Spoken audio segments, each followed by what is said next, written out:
Thank you, Mark. You'll have opportunity to ask questions to Mark during the round table.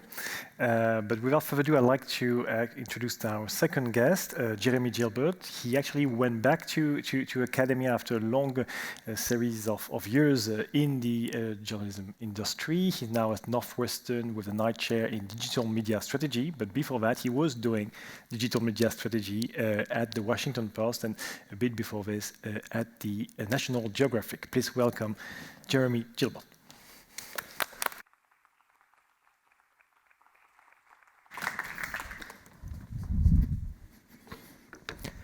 So I feel very much a kinship with digital humanities. I think in a lot of ways, the kinds of work that Mark and I do and have done at professional media companies is very akin to what digital humanities means to the academy, meaning that the best and the most compelling work is fundamentally interdisciplinary and also probably also sometimes misunderstood by our colleagues.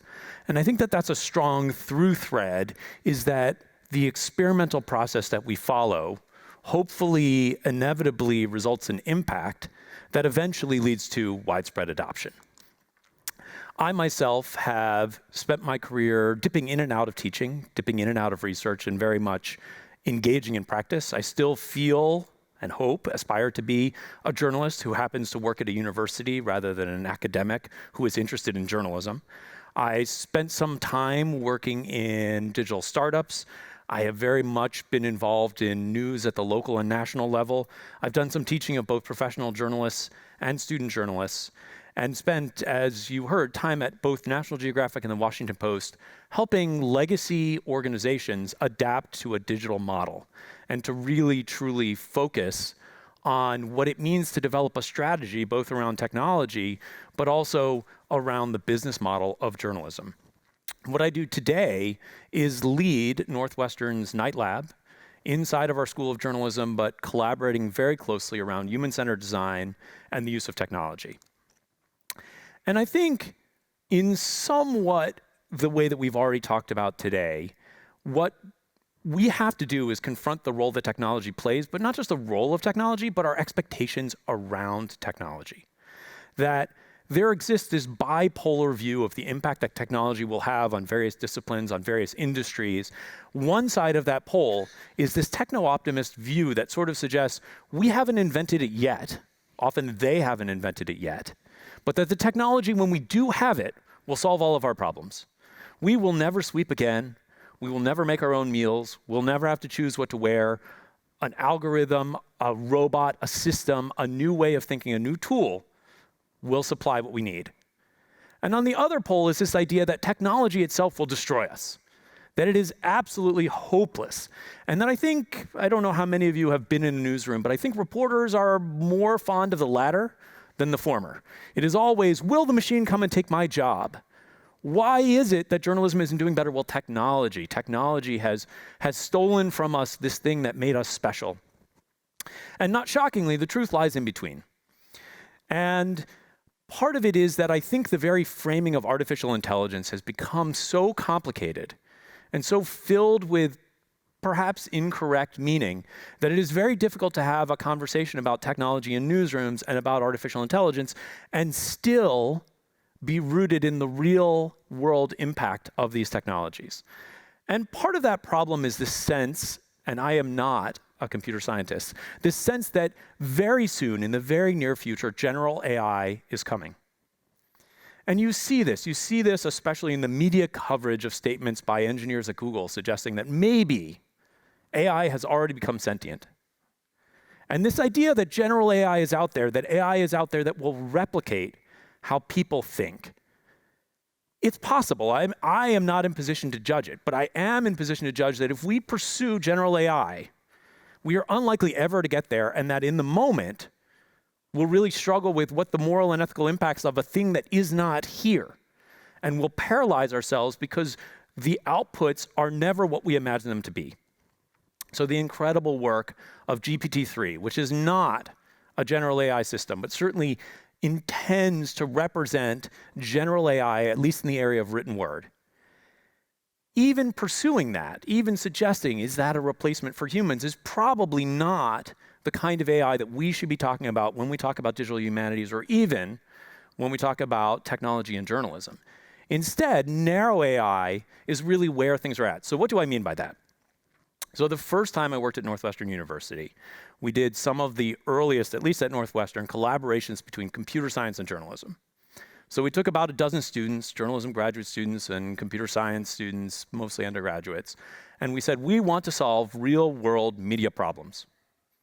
So what's an example of this? One of the first things we tackled was natural language generation.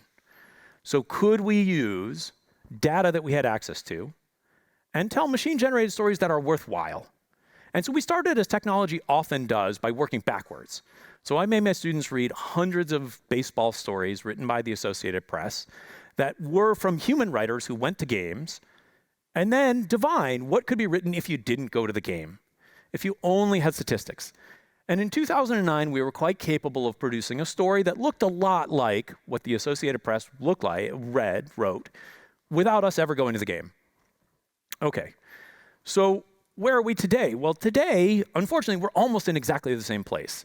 And very much as Mark had alluded to before, we haven't necessarily solved what is actually the use case for any of this technology, right? So this is my son's 8-year-old baseball game, converted first to statistics by a parent who tapped in as every foul ball was hit or every fly ball was caught, and then written by a machine describing each of the children that were there. So in a way, this is kind of amazing. When we did the first project in 2009, it was very difficult to do natural language generation of journalistic stories. Today, it's relatively easy. So it is possible to write tens of thousands of stories about individuals, children playing baseball. The only problem is the only people who care probably already went to the game. And if they didn't go, at least in the case of my family members, my wife has lovingly and carefully created an Instagram reel that actually shows our child playing and not just recites the stat line for their journalism or as journalism. And so the question becomes, how do we employ this narrow AI? No one is going to confuse this with a story written by a human, but also no human is going to write this story because there is no one to read it. And so we have to ask ourselves this question. Obviously, AI is not alive, or at least most people don't think so yet. But does that mean that AI cannot be successful? I would also argue no. Is AI dying? There is a lot of this conversation, at least in my Twitter feed right now, about whether we're in an AI winter. Is the funding drying up? Have we overpromised? Which is definitely a risk. Have we overpromised what AI would do, and therefore the people who use AI are disappointed? And so the question is AI hopeless? I would say not, but we have to re-educate ourselves, and we have to acknowledge, especially in a journalistic capacity, what do we even mean by AI?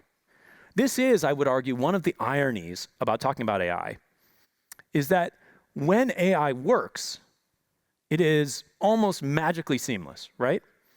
I don't know that any of us believe anymore that it is artificial intelligence to correct my spelling, or in some cases, correct my grammar. Sometimes it's wrong, but often it happens absolutely seamlessly.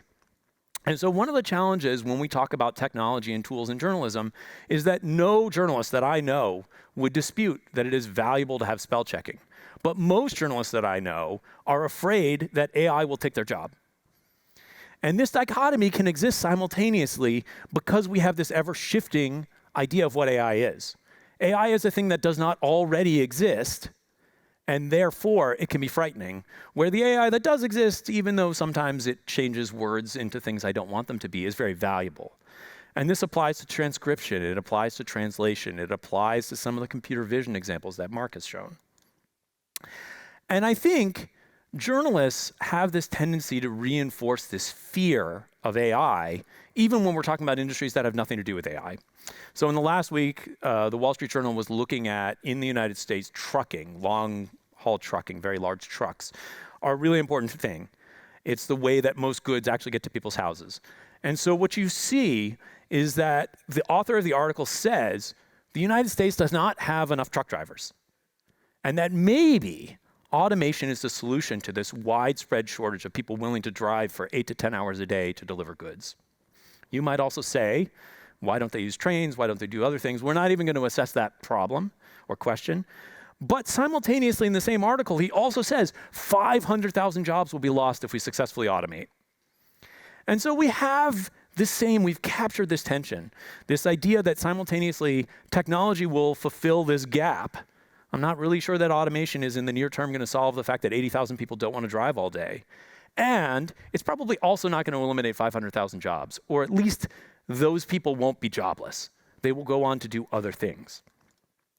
And so when we look at AI technology, and especially at Northwestern in a very interdisciplinary way, this is not exclusively my work.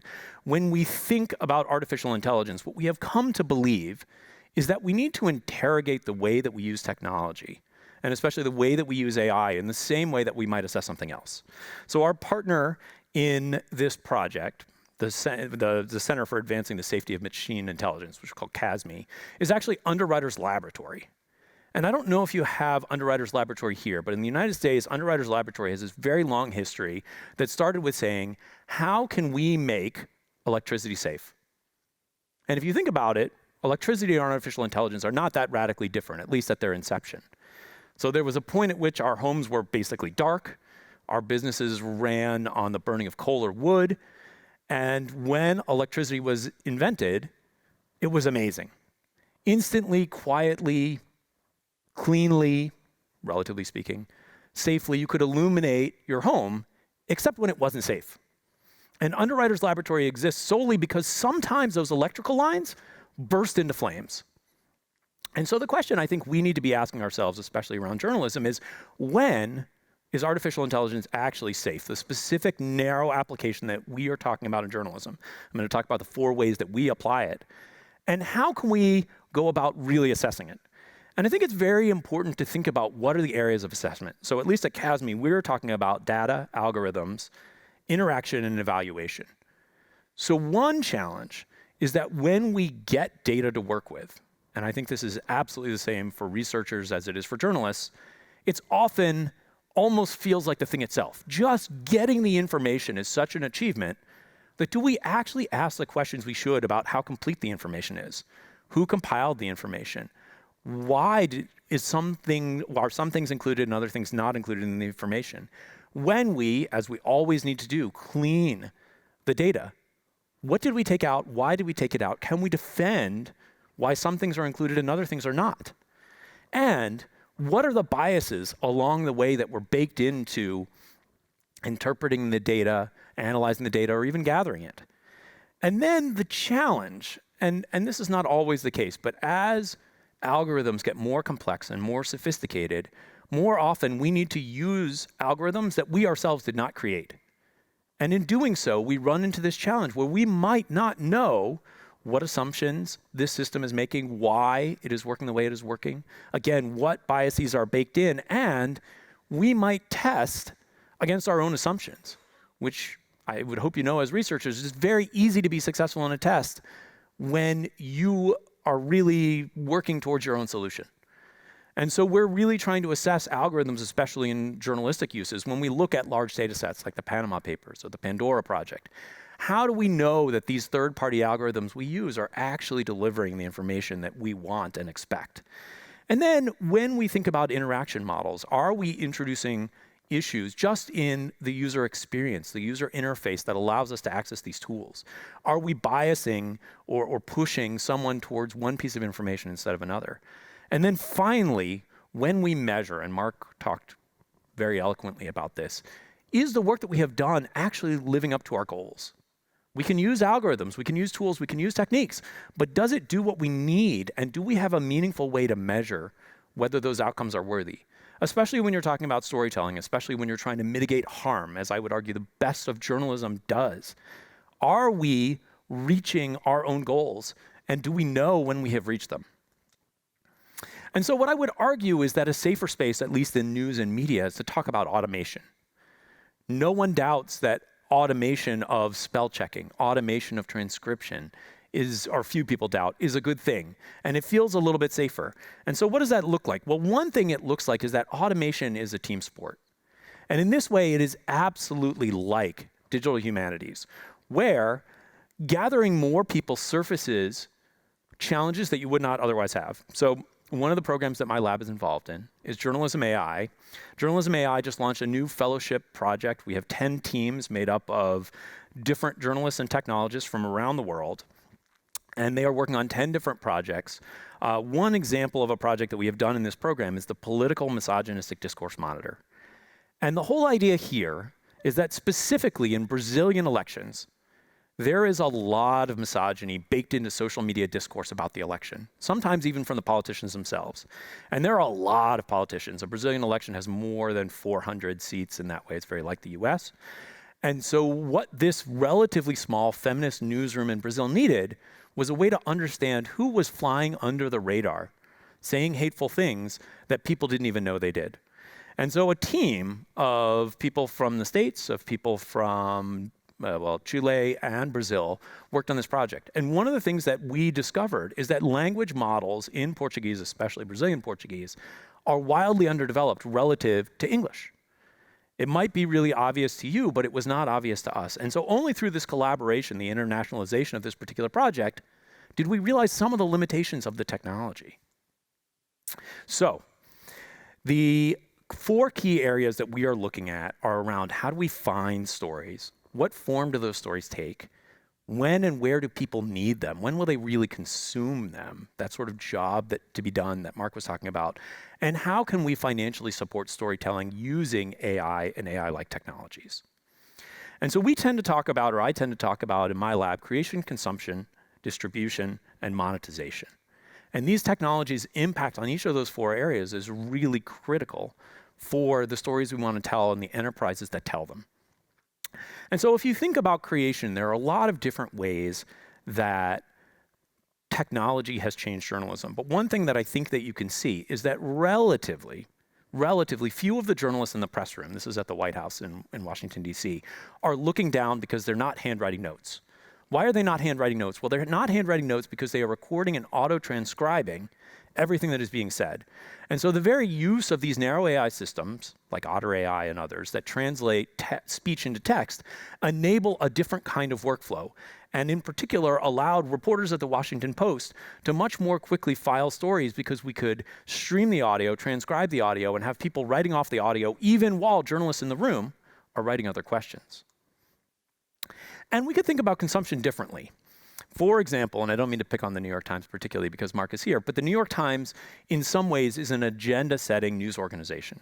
And it's agenda setting because it presents one face to the world, especially in print, but to some degree also in digital, that says these are the most important things. But we know from things like Netflix that the face presented to the world can vary wildly in terms of what people are interested in, what people are capable of. This does not mean that we need to give up our role as journalists in terms of saying what is important, but does mean that we probably need to acknowledge that some stories are more interesting to others than others to an individual, and that we have the responsibility to tell the important stories in the way that is compelling, rather than saying we have the responsibility of the consumer to read the stories that we think are important, even if they're not compelling. And so what we can do with AI technologies is personalization and customization in some meaningful ways, and I'll talk about a couple of examples of that in a second.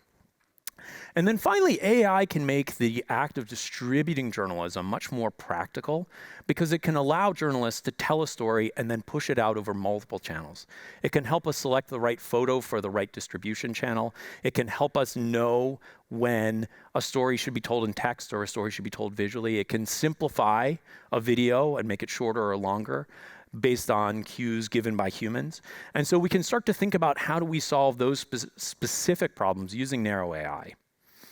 And we can think about when customization and personalization intersect with distribution. So in this particular case at the Washington Post, my team we created a system that took various different narrow AIs and strung them together to create a singular product. So we read and analyzed data from election results.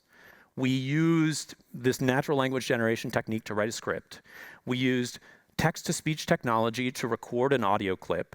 And then we used geolocation, meaning we took an advertising spot on our own podcasts and dropped in election updates about what was happening in your particular state at the particular moment that you listened to the audio, regardless of when the podcast was made. And so again, by stitching together existing narrow AI systems, we were able to create this sort of end-to-end product we never could have otherwise made.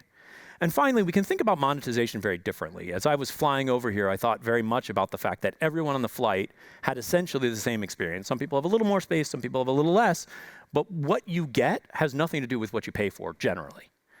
And I think we also have to think about, in many ways, news organizations are where gasoline distributors are today, where they very much have to say there's a one-size-fits-all price for whatever you want.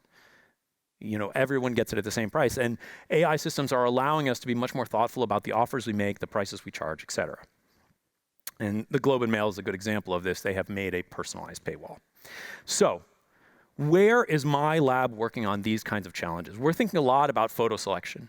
In a world in which every story needs an image, how can we help humans better select photos, not just based on what entities are involved, but what other photos have been used by that news organization recently? So we can sort of combat the bias of, I have already seen that photo. We are thinking about translation. I know lots of news organizations are doing this, but can we simplify the translation from English, for example, into other languages? Can we play with the reading level? Can we make news accessible to people who have higher or lower education levels off of the same human written story? Can we look at the reading level, the complexity of language? Can we enable micropayments so that we can get around, in some cases, the unfortunate choice of advertising or subscription? Can we think about how to show and hide background information just based on your browser history? Very much similar to photo selection. Can we choose videos more effectively or segments from videos based on what you need? And can we detect bias in our own speech, in the photos that we choose, in the sources that we pick? And all of these are possible because of the use of, again, narrow AI. So thank you very much. I'm looking forward to the rest of the conversation.